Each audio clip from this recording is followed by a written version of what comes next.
Hello, everyone, and welcome back to the Hard Things Podcast. This is your host, Blaine Burgess, and we are on episode 67. Episode 67 is sfumato. We're in a series of episodes about thinking like Leonardo da Vinci. And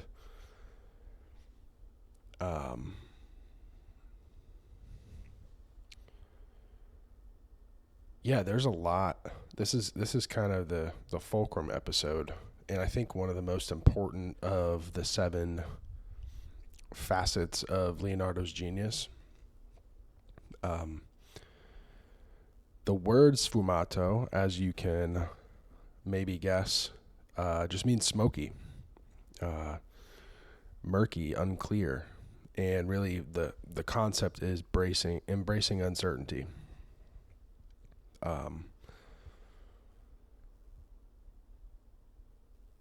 Embracing uncertainty is a double-sided coin, and I think I first encountered the ability to do this by listening to Jocko Willink. His podcast, he talks a lot about dichotomies in life, and how we can't necessarily control the outcome. We can control our input, and not only our input but our affect.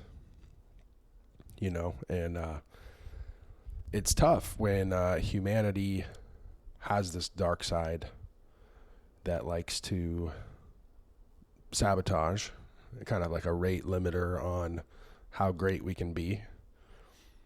You kind of know that that's lurking in the shadows, trying to kind of nip at you as you're, daring to do something great. And that can be scary, and kind of make you not want to strive for anything. But I can tell you either way that dark side's lurking, and rather than be afraid of it, you should learn to confront it and just make yourself as capable as possible. So I think that's something that Jocko got across, is like dichotomies exist, but you can just be capable, and not only capable, but aware of them. And then when they kind of show their face, you can act accordingly. And it's a lot of Sun Tzu, the art of war too, like knowing your enemy. There's no like right thing, but the right thing is kind of based on the situation you're in and the other people involved. The right thing becomes clear the longer you sit. I like the allegory as well of, if you have muddy water, just sit next to it and wait for the mud, the dust, the dirt to settle, and the water will become more clear. It'll never be 100% clear, but it will be better, at least. You can get yourself into the best situation possible with that. So I kind of just dove right in there and went into the deep end.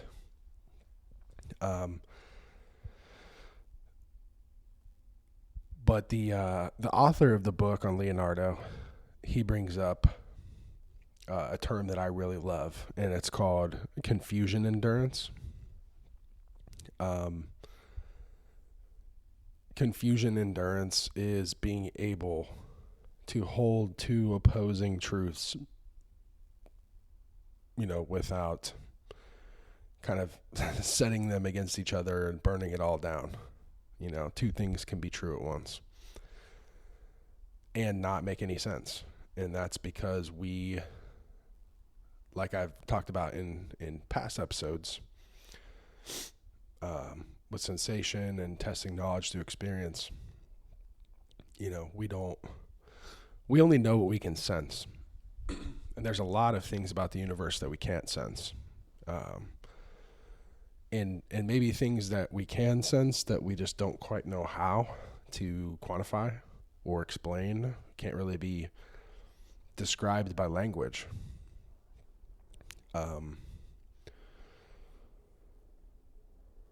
So with that said, like knowing that there's just gaps in your perception and that being confused is natural, and the tension of that confusion, like being able to sit with it and being resilient about that is really crucial. It's something that I've understood for many years, but again, when it gets down to like demonstrating that, practicing it, kind of practicing what you preach, if you will, it's definitely something I believe in. But then you get into a situation where you care, you want a good outcome. It can be hard not to move off of your center in a kind of attempt to, affect the outcome. Like, we can affect outcomes in life for sure.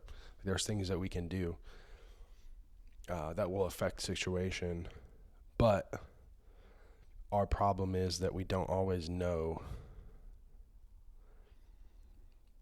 all of the potential ripple effects. So going for a positive that has 20 negative ripple effects attached to it,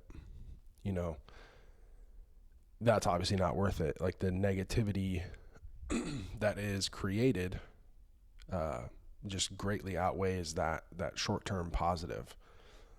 But once again, you can have the opposite. You can have a kind of what can be seen as a negative action in the present that could lead to positive outcomes down the line. And even if, say, it is 20 negatives and one positive, and you start a chain with a negative action, and it causes 20 other negative or 19 other negative actions, but then that 21st one is positive, was it worth it? The ends kind of justify the means sometimes. And that doesn't mean that punishing people works. It means,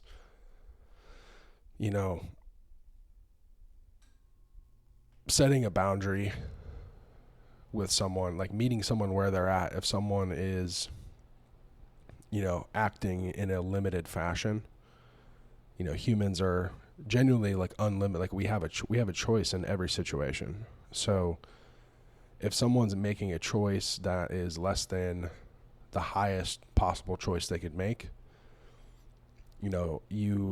your actions now become limited if you continue to work with that person. And you should endeavor to stay at the level of that person. If you care about them,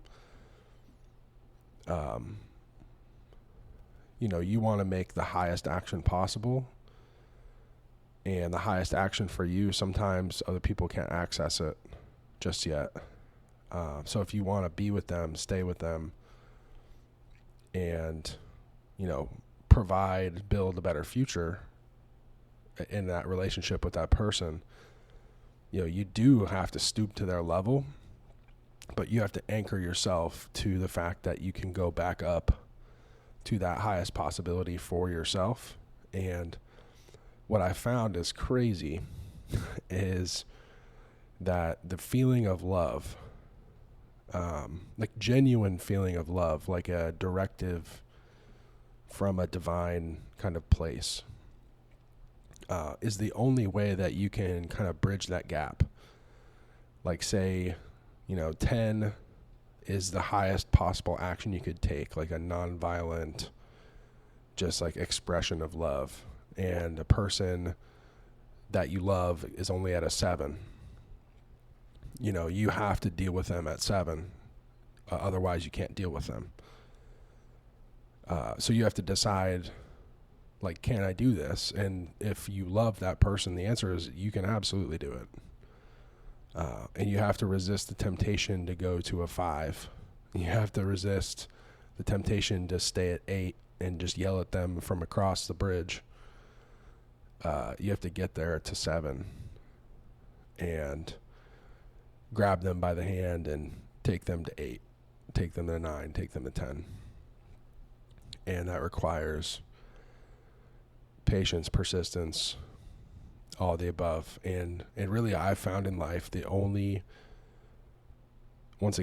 genuine way you can do this without completely destroying yourself is by building yourself up. Creating that confusion endurance, being confused as to why someone would choose a lower level than what they're capable of. And then basically just leaning into that love. I'll let the love bridge the gap. Like, it's not, we as human beings can bridge the gap for a short time, but that energy kind of runs out. And I think that energy comes from a place of fear or attachment, or all the things that like Buddhism talks about that can really bring you down. And you're going to feel all those things. I can tell you, like, in all of my meditation and spiritual work, like, those things have never really left. And I don't think they ever will. I think if they leave you, then you cease to be human. And then the point of being here is moot. The point is not to become a god or something else. Like, the point is to be human and be as functional as possible. I mean, so those are fear and all that stuff are tools in your tool belt, and they have to stay in there, but you don't have to choose them. And the harder, the more uncertain a situation is, the easier it is to dip into those. So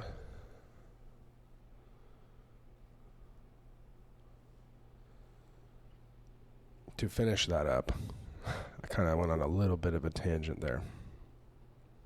But essentially, yeah, choosing that tool, the love, the tool of love, whatever that may be for that situation, and letting that tool bridge the gap.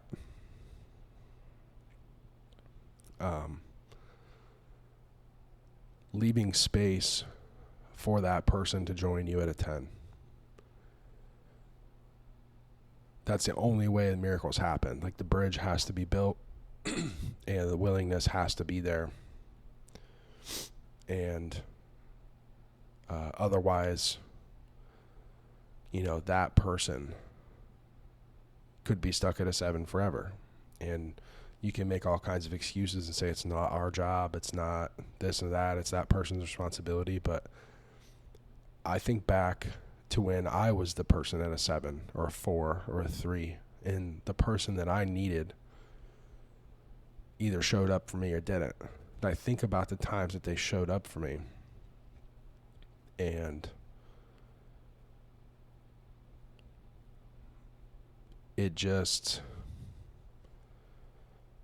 it made all the difference. I mean, I look back at the growth after that period of time where the person was there for me, and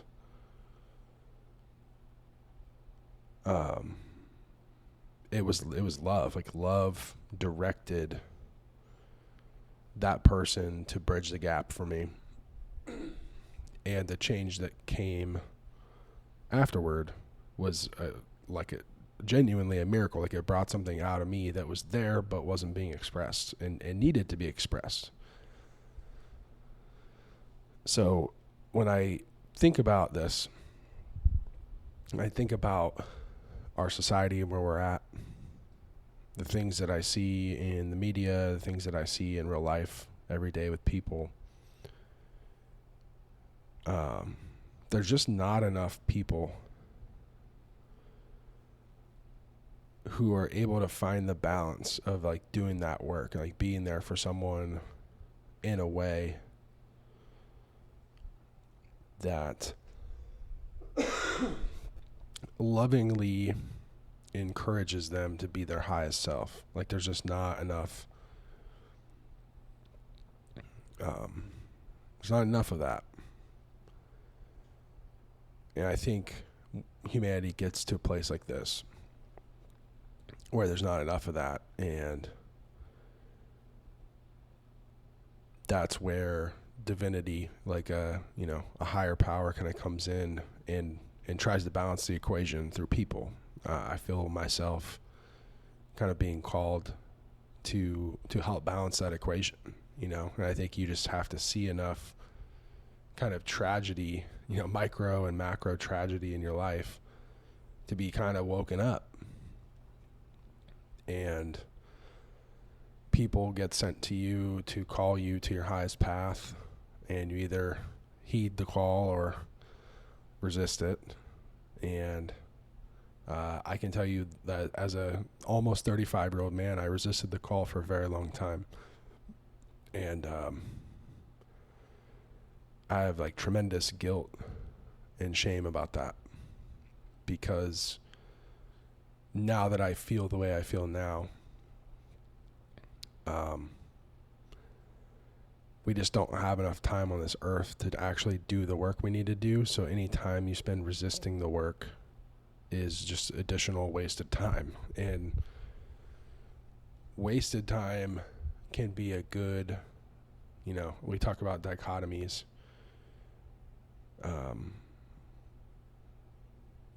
Wasted time is the opposite of time well used. And now I try to use my time as wisely as possible, because I did waste so much time. But I didn't have to waste that time to use my time wisely. Like I could have just did it. And that's a little bit, about what it is to be human, are those contradictions. And you have to live that kind of darkness a little bit to really be committed to the light. But I don't think, like, I feel like, in a way, this is something I've been meditating on a lot recently, but I've been feeling the negativity of, like, family members from the past that's been passed on to me. And certain situations I get into, I get deja vu feelings. I feel like I've been there before, and I know I haven't, but it feels like those are invitations to kind of make a different choice, make a higher choice. And by doing so, you kind of set the record straight for your bloodline, so to speak. And then at that point, then the real work starts. Then you can really like start on your life's work. I think all great people, all geniuses, basically do the work of other people kind of first. Your like ancestors, the trauma that could be stored in your DNA, and to get really nerdy, like the quantum energy in the atoms in your body, like all the carbon in my body came from food that I ate that, was a chicken on a farm somewhere who made contact with the farmer who has like, it's all connected. And so all of that energy that comes to me,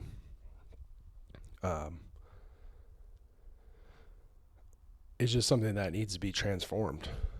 And I don't think we have to transform it alone, as long as you have someone that understands, that can, help you do it without, losing their individuality. Can find that balance. So yeah, I know I got a little esoteric there at the end, but I think about it a lot. Like, anytime I was mad, I felt like it was because I was having to deal with something that wasn't mine. It wasn't necessarily my fault or, but I think what we're called to do as humans is to take responsibility for it. Because if we don't, no one else is. If you really think about it, do you want to live in a world where nobody takes responsibility for anything and the world just gets progressively shittier and shittier until, something terrible happens? Or do you want to take responsibility for your corner of it and then bear that burden well to the point where you can maybe take on a little bit more and a little bit more and a little bit more? And I think if we all took care of like one person on this earth, like everyone would get taken care of. So if you happen to take care of 2, 3, 4 people by the end of it, I mean, you're doing massive, massive work. And in a way, if you really think about it, a corporation like Amazon, that employs all these people, you can talk about their benefits and perfection and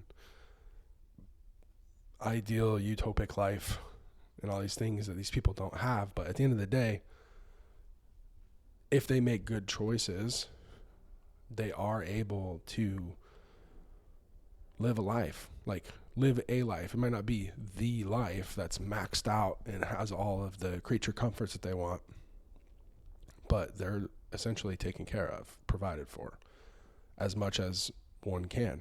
And it's not perfect because it's unnatural. Like, one person should not have to take care of that many people. Like, one person can take care of one person, maybe a handful.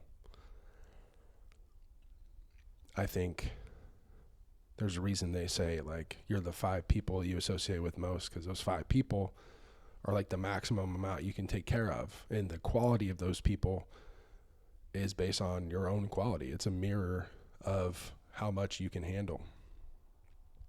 So if you look in that mirror and you don't like what you see, you just got to build yourself up. And those 5 people will change. And,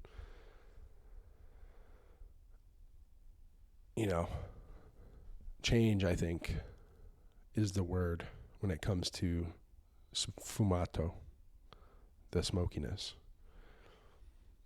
Change can be scary because you have an equilibrium in your life maybe, but it's a 5.